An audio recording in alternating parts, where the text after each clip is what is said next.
شوہر کی اجازت کے بغیر کسی دوسرے کے بچے کو دودھ پلانا یہ عورت کے لیے مکروہ ہے۔ چنانچہ خواتین کو چاہیے، جو عورتیں دودھ پلانے والی ہیں، خواتین کو چاہیے کہ دوسرے کے بچے کو دودھ پلانے میں حد درجے احتیاط رکھے، اور حد درجے اس سلسلے میں احتیاط سے عورتوں کو کام لینا چاہیے۔ چنانچہ فقہا نے شوہر کی اجازت کے بغیر بلا وجہ کسی کے بچے کو اپنا دودھ پلانے کو یہ مکروہ قرار دیا ہے، اور مکروہ فقہا نے لکھا ہے۔ البتہ اگر کسی کے بچے کو بہت زیادہ جان کا خطرہ لاحق ہو، اس کے پاس کوئی ہے نہیں دودھ پلانا، بچہ بہت تڑپ رہا ہے، بھوک سے پیاس سے بہت زیادہ پریشان حال ہے، اور کوئی دوسری عورت دودھ پلانے والی وہاں پر موجود بھی نہیں ہے، تو اب اسے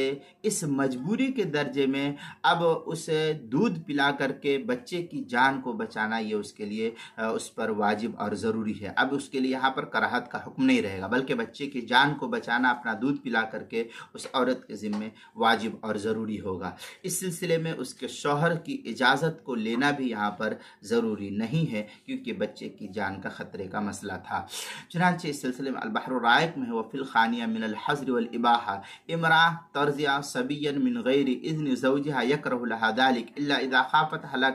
ہلاک الرضیع فحینئذ لا باس۔ اس طریقے کی عبارت البحر الرائق کی تیسری صفحہ 222، فتاوی خانیہ جو فتاوی ہندیہ کے حاشیے پر اس کی پہلی صفحہ 420، اور فتاوی شامی میں ہے یکرہ للمرأة ان ترضع صبیا بلا اذن زوجها الا اذا خافت ہلاکہ۔